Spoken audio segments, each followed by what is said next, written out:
Olá, gente bonita! Olá, meus pezinhos de couve, meus pezinhos de alface. Tudo bem? Quero falar com vocês sobre a...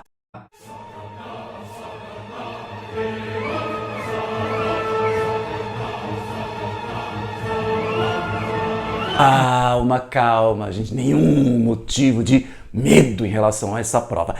Aliás, na verdade, o que eu queria falar é sobre a lista de livros de leitura obrigatória para o vestibular da FUVEST 2027. Mas antes de falar sobre isso, eu queria deixar claro uma informação que deixa muita gente confusa. É sobre o ano do vestibular. Porque você deve estar pensando, peraí, 2027? Como assim, professor?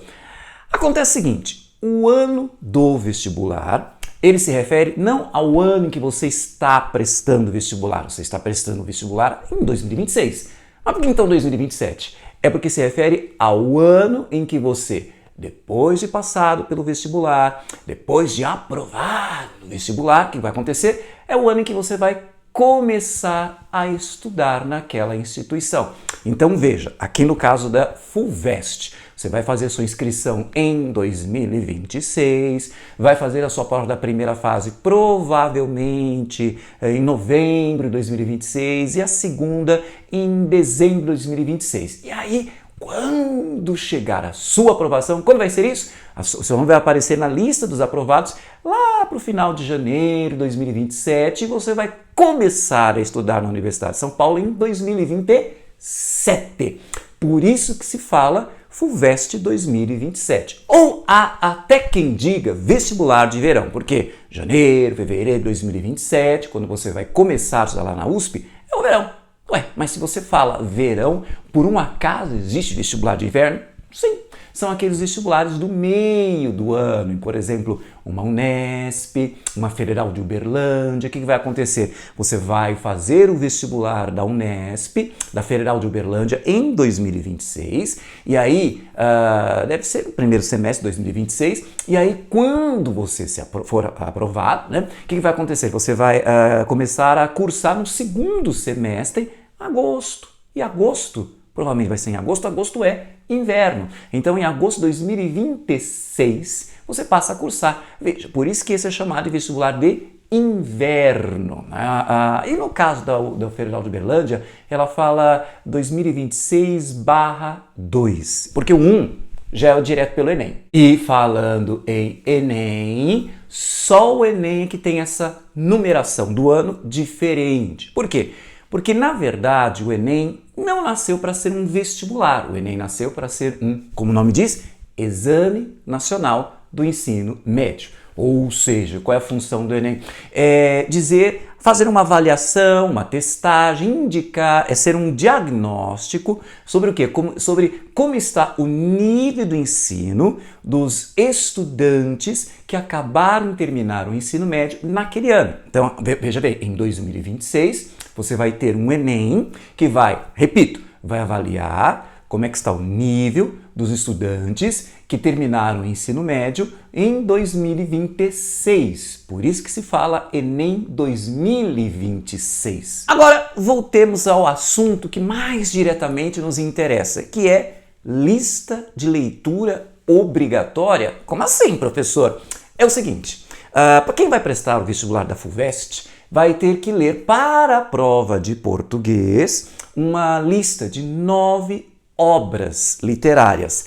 E essas obras serão cobradas nesta parte de português, quer dizer, metade da prova, vamos lá, 9 questões na primeira fase, 5 questões na segunda fase, veja o peso disso. Então, metade da prova de português vai versar, como eu falo chique, hein? Vai discorrer, como eu falo chique, hein? Sobre estes livros. Agora, uma outra coisa é interessante sobre esta lista. Este é o segundo ano de uma lista de livros de mulheres, apenas escritoras. Isso já causou uma polêmica danada, né? Porque só mulheres, que coisa é essa? Que sexismo. Bom, olha que interessante. Por um lado, você tem um aspecto positivo. Colocou o assunto à tona, levou o assunto à baila, isso provocou uma grande discussão sobre o papel da mulher, sobre a existência de mulheres escritoras, a existência de quê? Porque da invisibilidade, deu visibilidade a elas, que mais? É só lembrar, no último exame da FUVEST, primeira fase, o que acontece? Nossa, a palavra que mais apareceu nas questões é estereótipo. Então isso cumpriu o papel, né? Fez com que a FUVEST cumprisse o papel social de quebrar estereótipos. Teve alguns outros aspectos um tanto quanto, negativos, dizendo, por exemplo, que o fato de você ter na FUVEST apenas escritoras, que acontece... Coincidentemente ou não, destino ou não, premonição ou não. Enfim, o que aconteceu? Alguns livros tiveram uma alavancagem nas vendas e um índice de... Sabe quanto? Será que você é capaz de adivinhar o índice, a porcentagem do aumento de vendas? 900%. Eu não acredito não, Charlene. Sim, Charlene, 900%. Mas vamos ao que nos interessa, né? Apresentar, descobrir, mostrar quais são as 9 obras literárias cobradas pelo vestibular da FUVEST 2027. A primeira obra da nossa lista é Opúsculo Humanitário, de Nísia Floresta.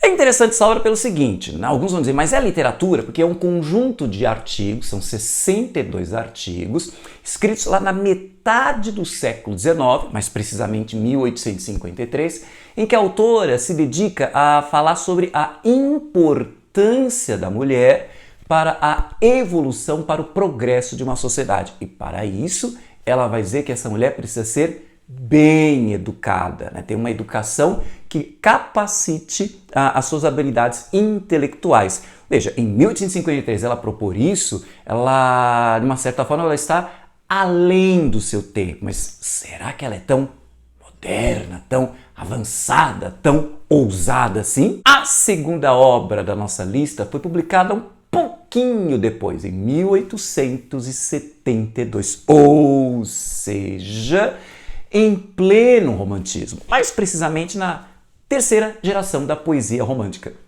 Poesia? Pois é, né? Isso já assusta alguns alunos. Ai, professor, acho tão difícil ler poesia.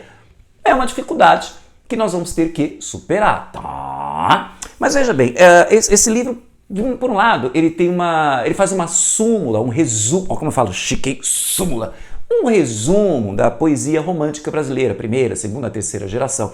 E são textos muito interessantes. Tudo bem, existe a dificuldade em relação à linguagem, ao vocabulário, mas quando você superar isso, você vai perceber que, nossa, mas que livro interessante. Mais uma vez, você vai perceber uma mulher que está à frente do seu tempo. E o mais interessante que você vai se perguntar, mas como é que eu nunca ouvi falar de Narcisa Malha? A mesma coisa que você vai perguntar aqui. Como é que eu nunca ouvi falar de Nísia Floresta? Se são tão boas assim. Pois é, né? Veja a questão da invisibilidade feminina. Gente que produziu textos muito bons e quase ninguém ouviu falar, se não fosse a FUVEST. A terceira obra é de 1899.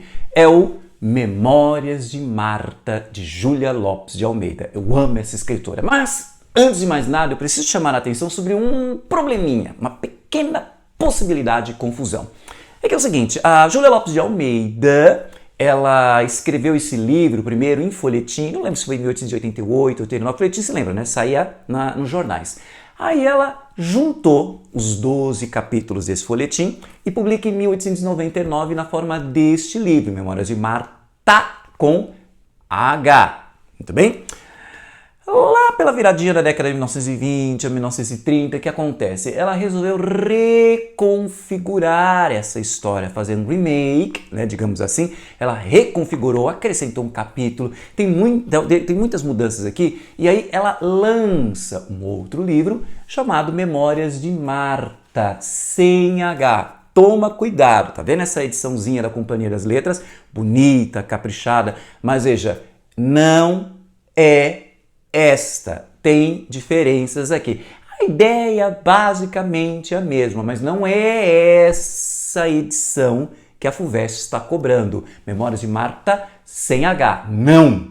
É a Memórias de Marta com H. É essa que está sendo cobrada. E sobre o que fala esta obra? Nós temos uma mocinha, né, pouco depois dos 30 anos, então ela vai, como diz o próprio livro, narrar para a gente as suas memórias, em que ela vai falar do quê? Sobre a sua vida de menina pobre e que vai conseguir a sua ascensão social por meio da educação. Por meio do estudo, ela vai melhorar de vida e vai sair da sua situação de miséria. A quarta obra de nossa lista é de 1937, portanto dentro do segundo tempo modernista.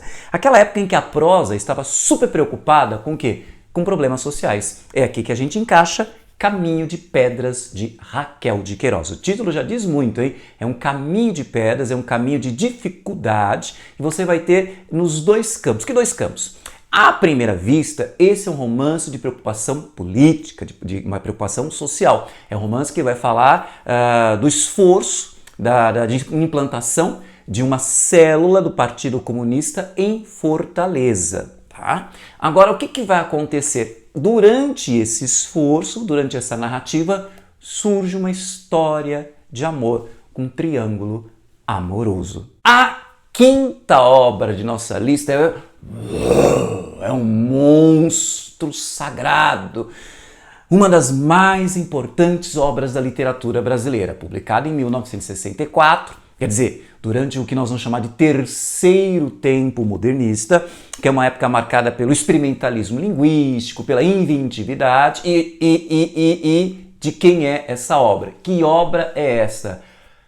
A Paixão, segundo GH, da gigantesca, da grande dama da literatura brasileira, da maior escritora que o Brasil tem, Clarice Lispector. Esta é uma obra de leitura extremamente desafiadora, porque você vai ter aqueles temas e aquela abordagem extremamente intrigante, difícil, brisar da Clarice Lispector, que ela consegue conectar o cotidiano de uma mulher da classe média, que, imagina, você conecta esse cotidiano de uma mulher da classe média, uma barata, e o que mais? O cotidiano, classe média, barata, crises existenciais, qual o sentido da minha vida? Nossa, o que é isso?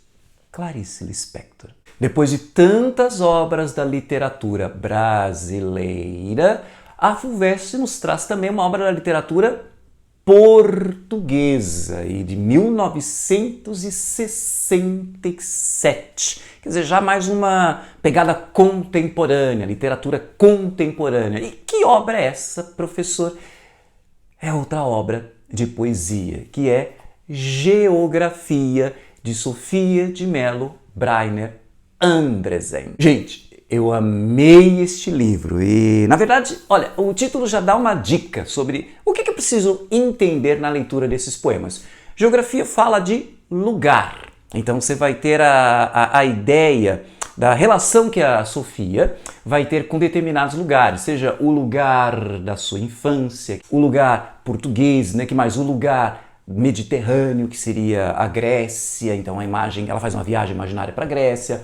Podemos ter também o lugar, ela viaja para o Brasil, então tem uma série de poemas que ela vai dedicar ao Brasil, até poetas como Manuel Bandeira, e para o final ela vai falar sobre o quê? Sobre o lugar do poema, o lugar da poesia. Então é interessante, o lugar das memórias, o lugar da casa, o lugar do passado. Então é essa ideia mais ou menos que você precisa ter ao ler os poemas de geografia. Falando de lugar, falando de viagem, falando de literatura para além do Brasil, estávamos em Portugal, agora nós vamos para onde?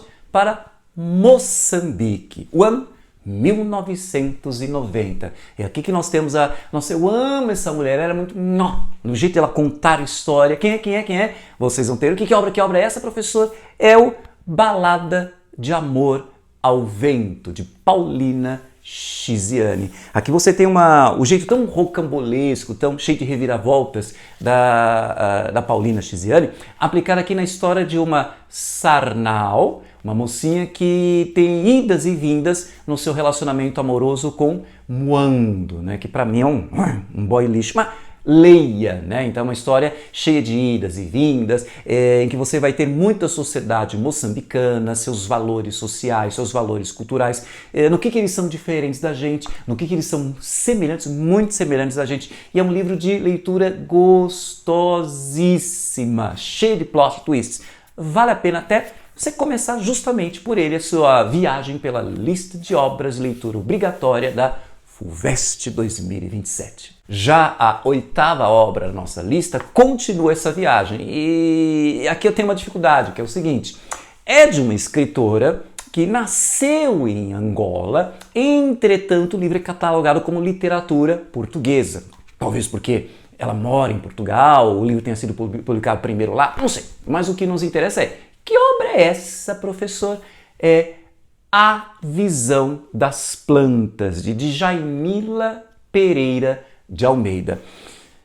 É outra obra bastante intrigante e muito forte. Eu fico às vezes incomodado com essa obra porque ela fala sobre o quê? Ela vai nos relatar os últimos anos de um tal de Capitão Celestino. Quer dizer, capitão por quê? Porque ele foi um capitão de um navio negreiro. Então nós vamos ter os últimos dias de vida de um cara que traficava escravizados. Então um sujeito que é extremamente cruel e agora no final da vida se torna um homem dedicado a um jardim e graças às suas mãos, as mesmas mãos que mataram, que traficaram carne, são as mesmas mãos que tornam um jardim belo, que geram beleza, que geram vida. Agora, sabe o que eu acho interessante? É que esta obra é mais nova que vocês. E o pessoal está sempre falando, mas literatura só fala de textos velhos, coisas antigas, né? Um texto que não tem nada a ver com a minha vida. Gente, é um livro que é mais novo que vocês. E quando voltamos ao Brasil, à literatura brasileira, nós temos a nossa 9ª obra, que é mais nova ainda, é desta década, da década de 2020. É uma obra de 2022, que obra é essa? Canção para Ninar, Menino Grande, de Conceição Evaristo. Quem é esse menino grande, né? O Eufio Jasmin, que vamos dizer é um mulherengo, é um colecionador de mulheres. Então a gente vai ter nessa narrativa, na verdade nós vamos ter várias narrativas dessas diversas mulheres que ele vai conquistando. Só que o destaque que tem que ser dado é a perspectiva dessas mulheres. A essa altura você deve estar se perguntando, olha o calhamaço, olha o volume dessa lista de livros. E aí você deve estar se perguntando, mas professor, Eita, olha o peso do conhecimento. Mas, professor, eu vou dar conta de tudo isso este ano? Vai, meu amorzinho. Por quê? Porque o nosso canal está aqui para te ajudar nessa empreitada. Olha como eu falo chique, empreitada, nessa jornada do herói, né? nessa tarefa gigantesca que é prestar um vestibular de peso, né? Tanto que o livro até caiu, de peso, como da FUVEST. Para isso, nós temos uma playlist aqui com análise detalhada de cada uma dessas obras. Aquela obra que você estava procurando ainda não está nessa playlist? Veja bem o que você acabou de dizer. Ainda. Olha a ideia de temporalidade. Ainda. Ah, tá, professor. Então estou mais tranquilo. Mas quando é que ela estará nessa playlist? Para saber dessa e de tantas outras novidades que estão por chegar aí no canal, em primeira mão, basta se inscrever no nosso canal e ativar o sininho para, repito, ficar sabendo desta e de tantas outras novidades. Enfim, espero que essa minha apresentação e essas minhas observações tenham sido úteis. Se você gostou, curte aí, deixe o seu comentário e compartilhe esse vídeo em suas redes sociais, porque conhecimento é para isso mesmo, é para ser compartilhado. compartilhado. Um beijo. Sabor o quê? Sabor USP, né? Nossa, tô lembrando aquele cheiro dos jardins da USP. Nossa, aquele cheiro gostoso quando chovia, aquele cheiro de mato, de terra molhada. Então, um beijo, sabor USP. Talvez até mesmo um beijo, sabor bandejão. E até o nosso próximo encontro.